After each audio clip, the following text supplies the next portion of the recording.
우리 천천히 우리 합독하겠습니다. 천천히 우리 함께 2장 5절부터 11절까지 합독합니다.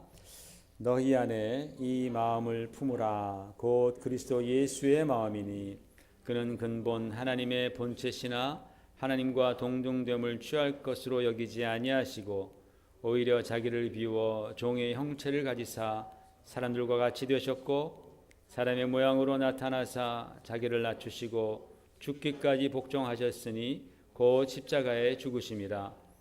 이러므로 하나님이 그를 지극히 높여 모든 이름 위에 뛰어난 이름을 주사 하늘에 있는 자들과 땅에 있는 자들과 땅 아래에 있는 자들로 모든 무릎을 예수의 이름에 꿇게 하시고 모든 입으로 예수 그리스도를 주라 하시인하여 하나님 아버지께 영광을 돌리게 하셨느니라. 아멘. 앉으시기 바랍니다. 지난주에 우리가 많은 열매를 맺기 위해서는 반드시 우리가 지켜야 할 게 있다. 이거 못 지키면 우리 인생이 밑빠진 독이다. 아무리 부어도 다 흘러나간다. 이런 말씀을 드리면서 뭘 지켜야 하는가? 첫 번째로는 거룩함이다. 두 번째로는 사람들과의 관계. 그리고 세 번째로는 사역을 지켜야 한다라는 말씀을 드렸습니다.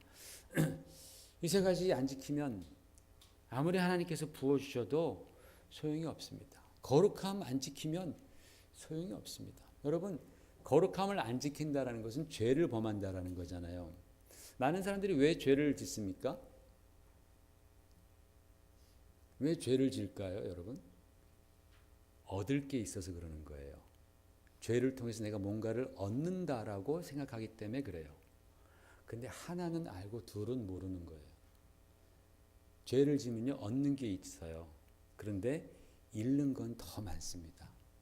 죄에는 상실케 하는 능력이 있습니다. 그래서 보십시오. 창세기에 보면은 죄를 지을 때에 뭔가 얻잖아요. 눈이 막 밝아지고 수치도 알고 좀 지혜로워진 것 같지만 그걸로 말미암아서 잃은 게 뭐예요? 하나님과의 관계를 잃었고 생명을 잃고 왕창이 있는 거예요. 소탐대실입니다. 그러니까 내가 홀리니스, 이 거룩함을 지키지 않을 때에 뭔가 내가 거기서 얻는 짜릿한 것이 있다고 생각하지만 반대급부로 엄청나게 잃는 것을 사람들은 생각하지 못해요. 어리석은 거죠. 어두워진 거죠. 그래서 사람들이 죄를 짓는 겁니다. 성경을 지키라는 거예요. 죄를 짓다 보면요, 아무리 그것으로 말미암아 얻는 것이 있다 할지라도 뒤로 나가는 것은 그거의 몇 배가 됩니다.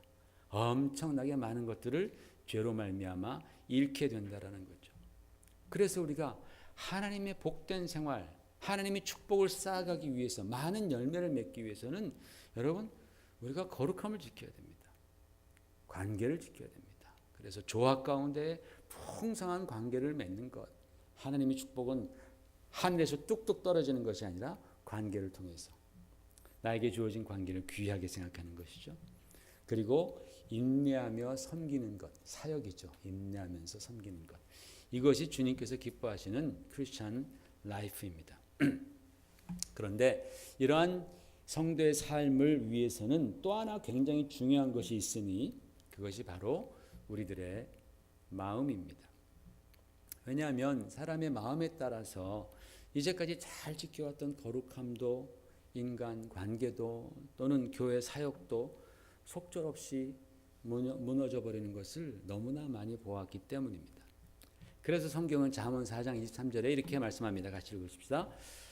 모든 지킬 만한 것 중에 더욱 내 마음을 지키라. 생명의 근원이 이에서 남이니라 그랬습니다. 그렇습니다, 여러분. 우리가 신앙생활 잘하고 하나님의 축복으로 많은 열매를 맺기 위해서 가장 중요한 것이 바로 마음을 지키는 일이다. 마음을 지키는 일이다. 왜 성경은 마음을 지키라고 했을까요? 사람의 마음이 진짜로 이랬다 저랬다 하기 때문에 그래요. 사람의 마음이 참 간사합니다.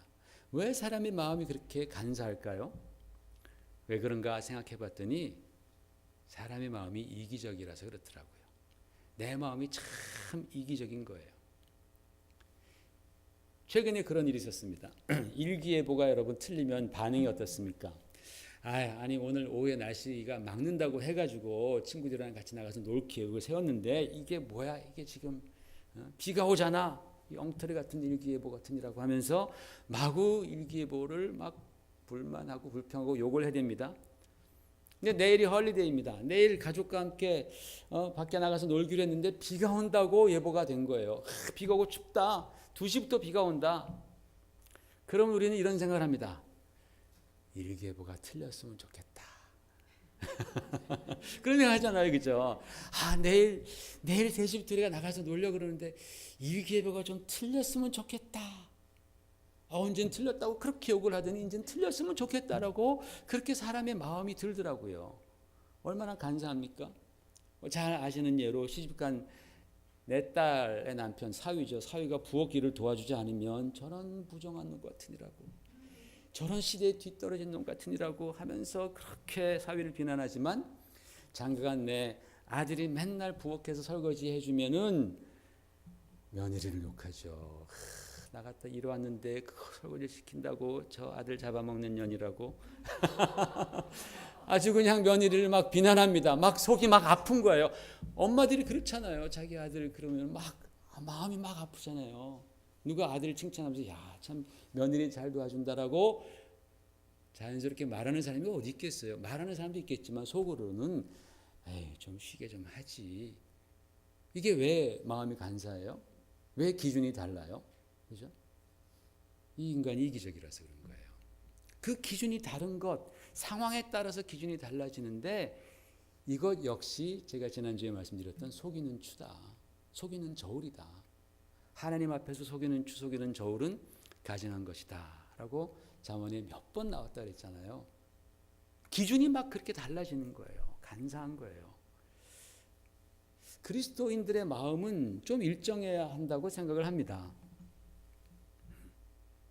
이 말은 언제나 우리 마음 가운데에 일정한 기준이 있어야 한다라는 뜻이겠죠. 그런데 문제는 이 기준이라는 것, 이것이 시대에 따라서, 문화에 따라서, 민족에 따라서 계속해서 변화해 왔고 지금도 변해 간다라는 겁니다. 예를 들어서 옛날과 지금의 아름다움의 기준이 달라요. 그죠? 옛날 그리스 시대에는요, 이 눈썹이, 우리 성도님 보면 눈썹이 다 이뻐. 근데 옛날에는 그리스 시대에 살았으면 눈썹 이쁜 사람 하나도 없어요. 그때는 눈썹이 일자로 붙어야지 이뻤대요. 그래가지고 눈썹을 그렸답니다. 이렇게 일자로 이렇게. 그게 미인이었다라는 거예요. 그러다 중세 르네상스에 와서는 눈썹을 죄다 뽑는 게 미야. 다 뽑는 게 다 뽑아. 이걸로도 만족지 않아서 이 이마 위에 있는 머리털까지 뽑아가지고 머리를 갖다 이렇게 뒤로 이렇게 올려놓는. 그래서 깨끗하게 보이는 게 미의 기준이었다고 합니다. 그래서 유럽의 박물관에 보면은 그런 그림들이 많아요. 여자들 막 이마가 얼마나 넓은지 눈썹도 없습니다. 모나리자도 눈썹이 없잖아요, 그죠? 그 미의 기준이 눈썹이 없는 거래요. 모르셨죠? 근데 또 그 당시에 중국에서는 눈썹을 기르고 거기다가 채색을 하는 게 유행이었답니다. 빨간색, 노란색, 무슨 또 그린색 이런 식으로. 우리나라는 어떻습니까? 초생딸 같은 그런 눈썹, 있는 듯 없는 듯. 우린 그게 제일 이쁘죠, 그죠? 우리 문화에 따라서. 옛날에는 달덩이 같은 얼굴이 이뻤는데 지금 일단 얼굴은 자꾸 봐야 돼요, 그죠? 이렇게 세상 기준이 다 변합니다. 윤리도 변하고 도덕도 변하고 심지어는 과학이라는 것도 얼마나 많이 변하는지요. 그래서 저는 아직도 커피와 계란이 몸이 좋은지 안 좋은지 저는 사실은 모릅니다. 과학적인 발표에 따르면은 제가 55년 살면서 연구 결과에 따라서 계속 변해요. 제가 서너 번 변한 거 기억합니다. 가장 최근의 것은 제가 한 달 반 전에, 2달 전에 신문에서 읽은 건데 커피가 장수에 좋다는 결과가 나왔습니다. 할렐루야. 커피가 장수에 좋습니다. 많이 드십시오. 근데 한 5년 있으면 이제 커피를 많이 마시면 암 걸린다라는 그런 것도 나올 테고, 또 한 3년 있으면 치매 예방에 좋다라는 연구도 나올 겁니다. 어쨌든 그런 거 상관 안 하고 저는 그냥 제가 좋아하니까 적당하게 마시고 먹고 하면 행복합니다. 여러분, 우리가 나중에 하나님 앞에 가면 다 심판받겠죠. 그죠? 저와 여러분 다 하나님 앞에 가면 다 심판대 앞에 설 것입니다.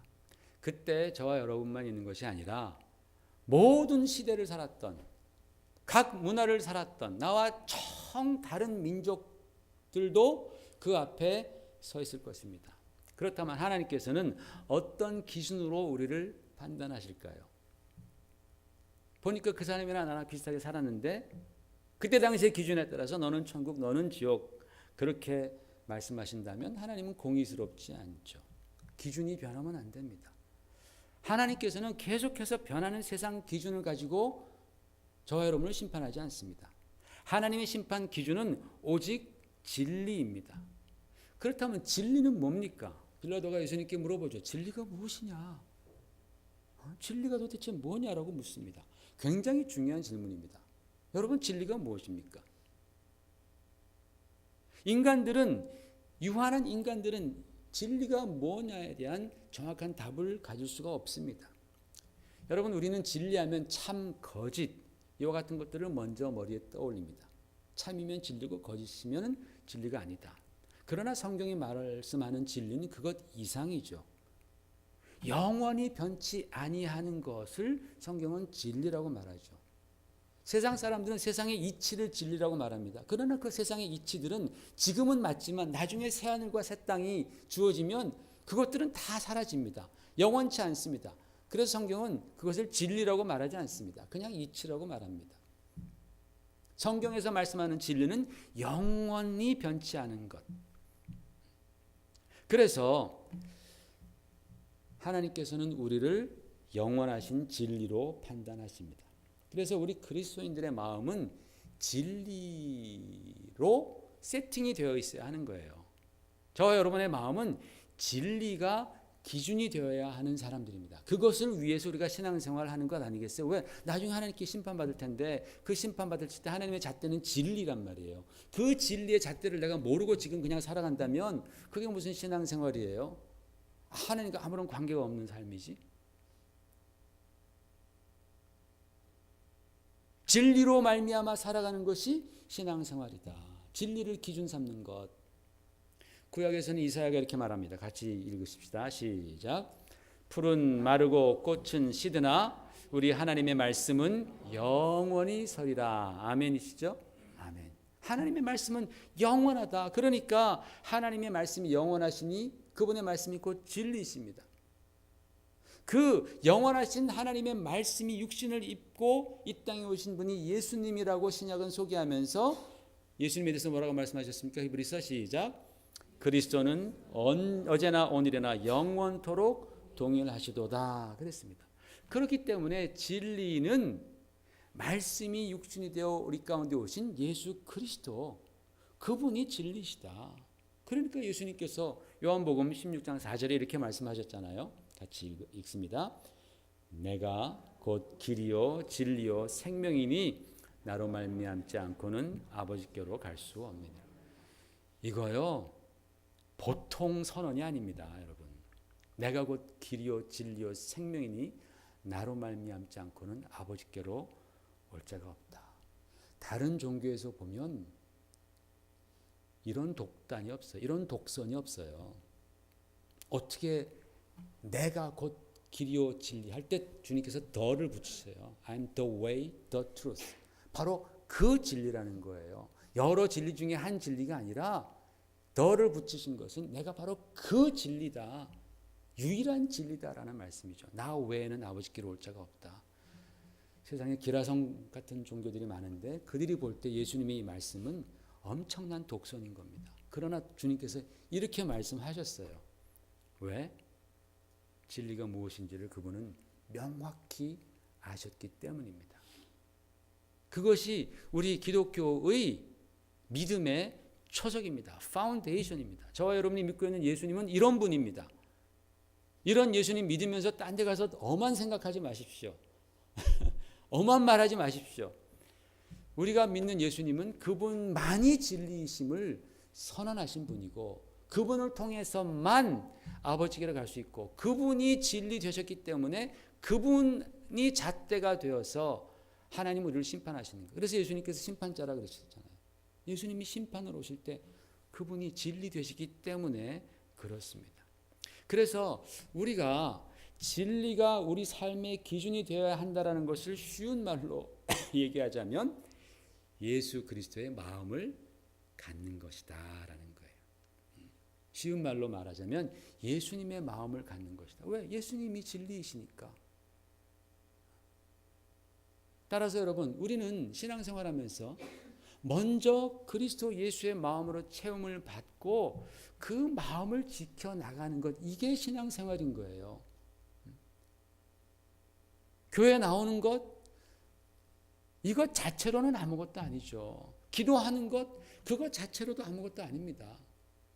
내 안에 예수의 마음을 품기 위해서 진리를 깨닫고 진리대로 살기 위해서 나는 교회 나와서 예배드리는 것이고, 나는 엎어져 기도하는 것이고, 내가 찬양하는 것이지, 내가 주님의 마음을 품지 못한다면 그 모든 것들은 다 그냥 똑같은 다른 종교와 똑같은 하나의 종교 행위로 그냥 전락되는 것이죠. 과연 나에게는 주님의 마음이 있느냐? 과연 나에게는 진리가 있느냐? 이것이 퀘스천입니다. 그러면 주님의 마음이 무엇입니까? 너희가 이 마음을 품으라. 그리스도 예수의 마음이다 했을 때에 주님의 마음 안에는 뭐가 있습니까, 여러분? 가장 먼저는 하나님을 경외하는 마음이 있죠. 죄를 미워하는 마음이 있습니다. 영혼을 사랑하고 긍휼히 여기는 마음, 겸손한 마음, 희생하는 마음, 섬기는 마음, 용서하는 마음 등등등. 그게 바로 그리스도의 마음이라는 거예요. 오늘 본문에서 너희가 이 마음을 가지라 곧 그리스도 예수의 마음이니라고 하면서 그 다음에 뭐에 대해서 말씀합니까? 예수님께서 어떻게 하늘 보좌를 버리시고 자기를 비워서 이 땅에 낮고 천한 몸으로 종의 형체를 입으시고 오셔서 십자가에서 우리를 대신하여 죽으셨는지에 대해서 말씀하고 있잖아요. 바로 그 내용을 가만히 살펴보면 그 안에 예수님의 그 마음, 하나님을 경외하는 마음, 하나님께 순종하는 마음, 겸손한 마음, 죄인을 사랑하시고 용서하시는 마음, 긍휼히 여기시는 마음, 희생하고 섬기시는 마음, 인내하는 마음, 이런 것들이 그 안에 다 녹아 들어가 있지 않습니까? 그게 곧 주님의 마음이고, 성경은 우리에게 주님의 마음을 가지라. 그게 진리라는 거예요. 그게 진리. 이것이 바로 신앙생활이라는 것입니다. 그런데 여러분, 우리는 좀 정직하고 싶어서 우리 자신을 이렇게 보면은, 야, 내가 참 죄인인데 이 언감생심, 내가 어떻게 나 같은 사람이 주님의 마음을 가질 수 있느냐라는 생각을 하죠. 그렇죠? 내가 어떻게 주님의 마음을 품을 수 있을까? 그러나 성경은 가질 수 있다라는 겁니다. 우리는 가질 수 없다라는 겁니다. 아, 나는 못 가져. 갖기 싫어서 그러는 건지는 잘 모르겠지만, 나 같은 사람이 어떻게 주님의 마음을 가져? 성경은 계속해서 가질 수 있다라는 거예요. 가지라는 것입니다. 여러분, 아들이 아버지를 닮는 것, 자녀가 부모를 닮는 것은, 이것은 언감생심이 아니라 당연지사잖아요. 그죠? 오히려 안 닮으면 이상한 거잖아요. 안 닮으면 의심하잖아. 저거 이상한데 왜 이렇게 하나도 닮은 구석이 없지? 성격도 안 닮았고 생긴 것도 하나도 안 닮고, 마침내는 발가락이 닮았다라고 막 좋아하지 않습니까? 자식이 부모를 닮는 것은 당연한 일입니다. 그래서 성경은 우리에게 뭐라고 말씀합니까? 요한복음 1장 12절 13절 같이 읽으십시다. 영접하는 자 곧 그 이름을 믿는 자들에게는 하나님의 자녀가 되는 권세를 주셨으니 이는 혈통으로나 육정으로나 사람의 뜻으로 나지 아니하고 오직 하나님께로부터 난 자들이니라. 여러분, 우리는 하나님께로부터 난 자들이다. 이 사실을 우리는 기억해야 합니다. 마귀는 자꾸만 이것을 부정시킵니다. 부인하게 만듭니다. 너 아무것도 아니다. 그러나 성경은 너희가 혈육으로 육정으로 난 것이 아니라 너희가 예수님을 영접하고 자녀가 될 때는 하나님께로부터 난 자들이다. 그렇기 때문에 거듭난 사람들은 당연히 주님의 마음을 가져야 하고 그것을 지켜야 한다는 거예요. 저와 여러분이 거듭났다면 우리는 당연히 주님의 마음을 가져야 합니다. 그 진리의 마음을 가져야 합니다. 왜? 진리가 바로 예수 그리스도의 DNA이기 때문에 그래요. 진리가 바로 하나님의 DNA이기 때문에 그렇습니다. 그 진리의 DNA가 우리 안에 주어졌어요. 이것이 드러나도록 해야 됩니다. 신앙생활은 이 마음 지키면 승리하는 것이고 주님의 마음 잃으면 지는 겁니다. 우리가 무엇을 하건 무엇을 안 하건 이것을 떠나서 내 안에 예수의 마음이 있는가, 내 안에 정말 주님의 마음이 있는가, 이것을 내가 지키면 나는 신앙생활 잘하는 거예요. 당연하죠. 그러나 5만 가지 여러분이 다 한다 할지라도 주님의 마음 못 지키면, 진리를 잃어버리면 그것은 신앙생활에서의 패배자가 됩니다. 그런데 많은 경우에 사람들이 내 마음을 지키려고 해요. 자기의 마음. 근데 아닙니다. 그거 진짜 조심해야 됩니다. 내 마음은 변덕스럽다라는 거 꼭 여러분 기억하십시오. 내 마음은 정말 이기적이다라는 것 꼭 기억하십시오. 우리는 정말 이기적인 마음을 갖고 있습니다. 그래서 우리는 겟세마네 동산에서 예수님께서 마지막 최후의 기도를 하신 그 기도를 우리는 기억해야 됩니다. 아버지, 내 원대로 마옵시고 아버지의 뜻대로 하옵소서. 내 원대로 마옵시고 아버지의 뜻대로 하옵소서. 예수님 같은 분도 그렇게 기도하셨다면 우리는 얼마나 더 그와 같은 마음으로 살아야겠습니까?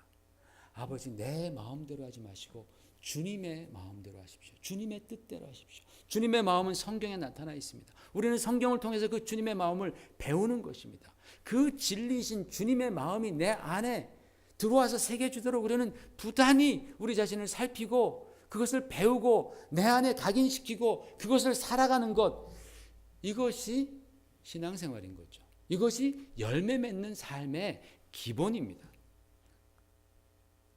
내 안에서 주님의 마음을 지키는 것, 내 뜻대로가 아니라 주님의 원대로 하시옵소서.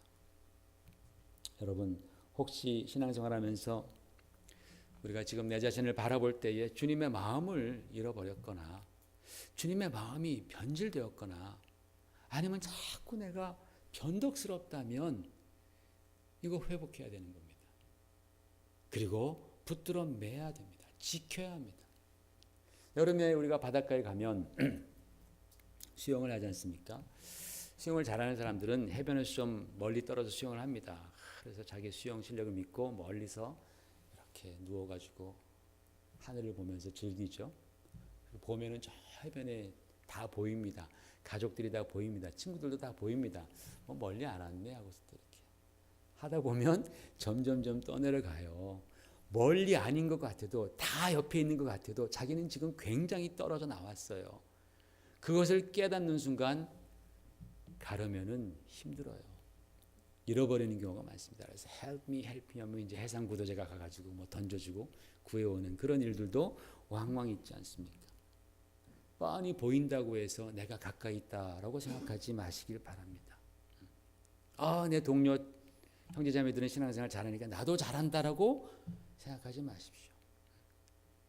우리가 변덕스러운 마음을 가지면 그것을 가만히 두면 점점 더 무감각해지고 변질되고 때로는 상실되기 때문에 그렇습니다. 어떤 경우에는 여러분 단 한순간에 주님을 향한 마음 또는 주님의 마음을 잃어버릴 때가 있습니다. 막 혈기가 막 올라오거나 절망감이 들 때에, 회의감이 올 때 주님의 마음 잃어버리기 일쑤입니다. 우리도 마찬가지입니다. 사역자인 저도, 목사인 저도 어떤 때는 막 피곤함을 느낄 때에, 영적인 피곤함 또는 육신적인 피곤함 또는 회의감, 절망감 이런 것들이 들어올 때 놔버리고 싶은, 그냥 잃어버리고 싶은 그런 마음이 들 때가 있어요. 그때 여러분이 지켜야 됩니다. 그때 우리가 그 마음을 딱 정말 다시 한번 부여잡고 그것을 지킬 때에 우리는 영적으로 한 단계 레벨업 되는 거예요. 한 단계 업그레이드 되는 거예요. 많은 사람들이 회의감이 올 때 또는 실망할 때 또는 혈기가 막 올라올 때 그냥 뒤집어 엎어요. 유혹이 있을 때 그것을 그냥 받아들입니다. 유혹을 받아들이고 거기서 뭔가를 얻으려고 많은 걸 잃죠. 우리의 영혼이 망가지죠. 레벨업이 안 되는 거예요. 언제나 바로 그 시험에 부딪히는 거예요. 그럴 때 우리는 정말 주님의 마음을 지키기 위해서 우리가 한 번 더 엎드려 기도하고 한 번 더 힘써야 하는 거예요. 주님을 바라봐야 하는 것입니다. 그럴 때에 우리의 신앙은 한 단계 한 단계 우리는 높아가는 거예요. 레벨업 되는 거예요. 업그레이드 되는 거예요.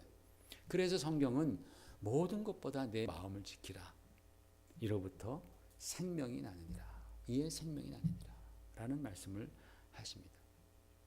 여러분 혹시 여러분 마음을 살펴보실 때에 내 안에 정말 주님의 마음, 하나님을 경외하는 마음, 영혼을 사랑하는 마음, 용서하는 마음, 희생하는 마음, 인내하는 마음, 사랑하는 마음, 섬기는 마음, 이런 마음들이 보이지 않는다면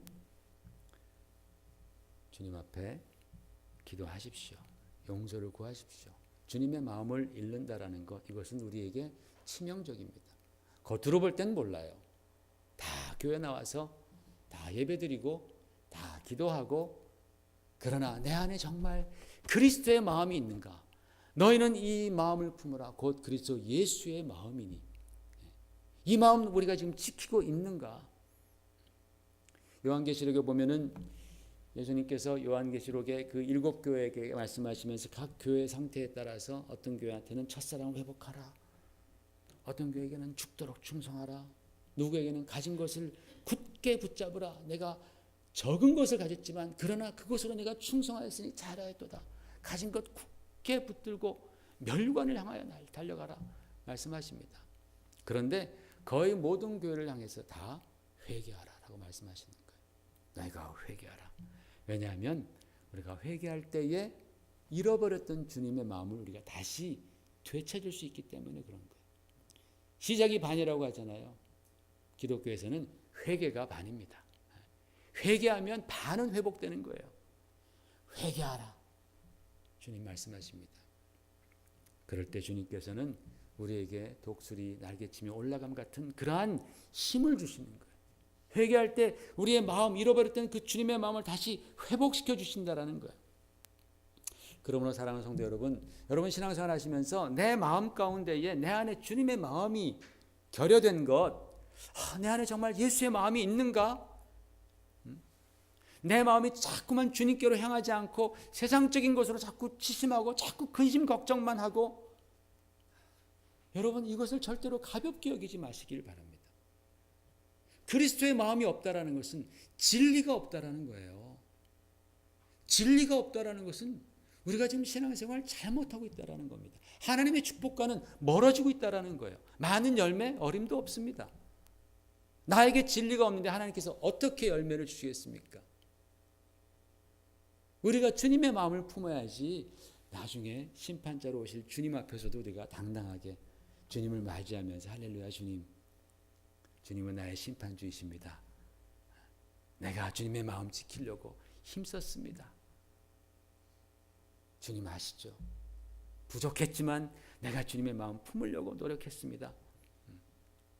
그렇게 고백할 수 있지 않겠습니까? 결론을 맺겠습니다. 내 마음을 지킨다라는 것은 영원하신 하나님의 말씀이며 진리 되신 주님의 마음을 품으라는 뜻입니다. 성경에서 내 마음을 지켜라, 우리의 그런 변덕스럽고 얄팍한 마음 지키라는 것이 아니라 너의 마음 가운데 예수의 마음을 품고 진리의 마음을 품고 그 주님의 마음을 지키라, 지키기 위해서 싸우라라는 그런 뜻입니다.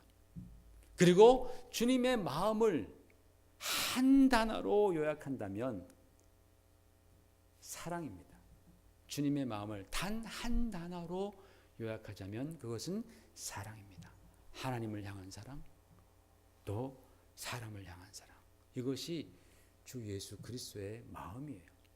예수님이 사랑하시기 때문에 하나님 경외하는 것이고, 하나님 사랑하니까 하나님 말씀에 순종하는 것이고, 우리를 사랑하시니까 우리 죄를 담당해 주신 것이고, 용서해 주신 것이고, 희생하신 것이고, 겸손히 섬기신 것 아니겠어요?